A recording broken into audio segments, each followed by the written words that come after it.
महाराष्ट्रातल्या गोरगरीब जनतेला कधी वाटतं का की आपल्याला कुणीतरी मंत्री संत्री खासदार आमदार बाबा? आणि जरी वाटत असेल तर मग वंचितला का नाही साथ देत? का लगे फसता, का लगे बोलता? कुणी दारापर्यंत सांगितलं की का तुम्हाला असं वाटत नाही की कधीतरी मार चांबार कुबार का कोळी माळी कसाई हे सगळ्यांत मधला एखादा तरी आपला मंत्री व्हावा किंवा तरी या महाराष्ट्रात गोरगरिबांचे प्रश्न सोडा एखादा गरीबातून?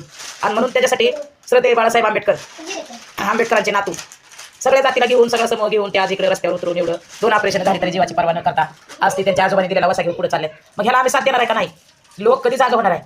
खूपच म्हणजे खूपच अजून मी लोकांच्या डोक्याची घुसलेला आहे काहीतरी. त्यांना कळना राजकारण जातीवर चालले.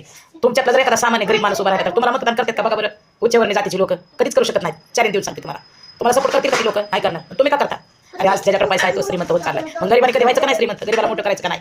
आज किती गरीब उमेदवार उभा केलेत महाराष्ट्रातून. जरा महाराष्ट्रातल्या जनतेने माझा व्हिडिओ जास्त व्हायरल करा आणि लोकांपर्यंत पोहोचवा. लोकांच्या जरा कानठळ्या उघडू द्या. सावध व्हा जरा झोपीतनं जागे व्हा. जरा आजूबाजूला बघा काय चाललंय. आता येणारा काळ तुमच्या मुलांसाठी वाईट असणार आहे. हे मात्र खरं आहे, नक्की आहे तितकंच.